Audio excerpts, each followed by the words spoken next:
Assalamualaikum warahmatullahi wabarakatuh. Perkenalkan, nama saya Nada Putih Atifah, mahasiswa program studi farmasi.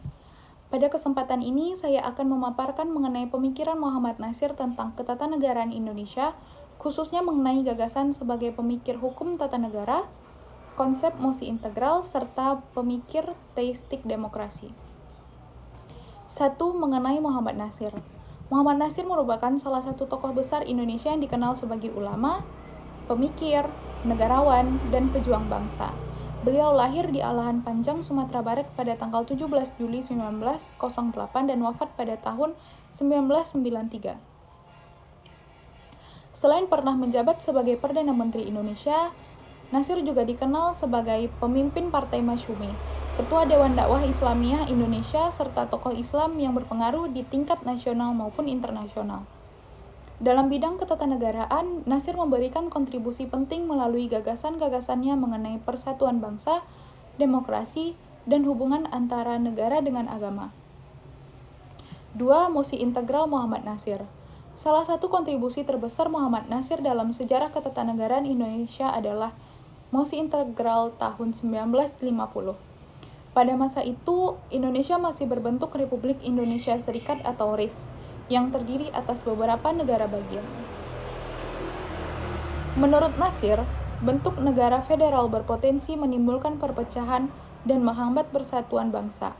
Oleh karena itu, beliau mengajukan mosi integral yang bertujuan menyatukan kembali seluruh wilayah Indonesia ke dalam Negara Kesatuan Republik Indonesia atau NKRI. Usulan tersebut diterima dan menjadi langkah penting dalam mengembalikan Indonesia sebagai negara kesatuan. Karena jasa tersebut, Muhammad Nasir dikenal sebagai tokoh pemersatu bangsa yang berhasil memperkuat fondasi negara kesatuan Republik Indonesia. 3. Konsep ketatanegaraan menurut Nasir. Dalam pandangan Muhammad Nasir, negara merupakan sarana untuk mewujudkan kesejahteraan masyarakat dan menegakkan nilai-nilai moral.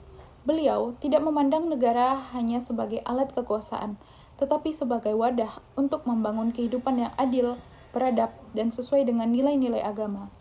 Nasir menekankan pentingnya konstitusi keadilan, musyawarah, serta tanggung jawab pemerintah terhadap rakyat. Menurut beliau, pembangunan negara harus selalu memperhatikan kepentingan masyarakat dan tidak boleh lepas dari nilai-nilai etika serta moralitas. 4. Pemikiran teistik demokrasi.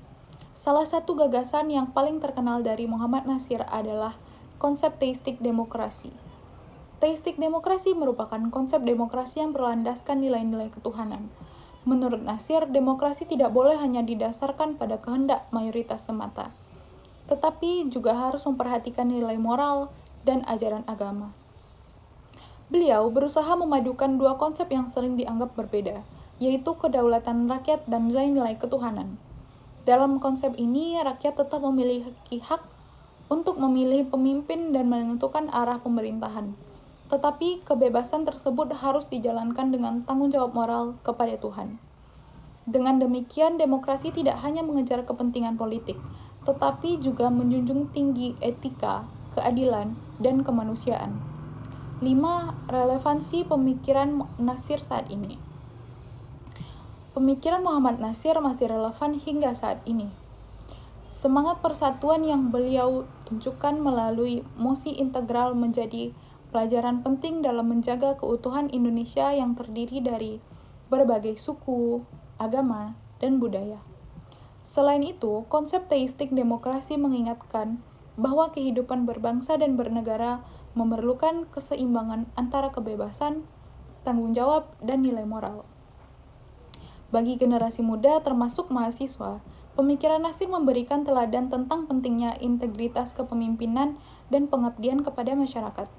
Sebagai kesimpulan, Muhammad Nasir merupakan tokoh penting dalam sejarah ketatanegaraan Indonesia. Melalui mosi integral, beliau berperan besar dalam mempersatukan bangsa Indonesia. Selain itu, konsep teistik demokrasi yang beliau gagas menunjukkan bahwa demokrasi dapat berjalan selaras dengan nilai-nilai ketuhanan dan moralitas. Pemikiran beliau memberikan kontribusi besar bagi perkembangan hukum tata negara Indonesia dan tetap relevan untuk menjadi pedoman dalam kehidupan berbangsa dan bernegara. Sekian pemaparan dari saya. Terima kasih. Assalamualaikum warahmatullahi wabarakatuh.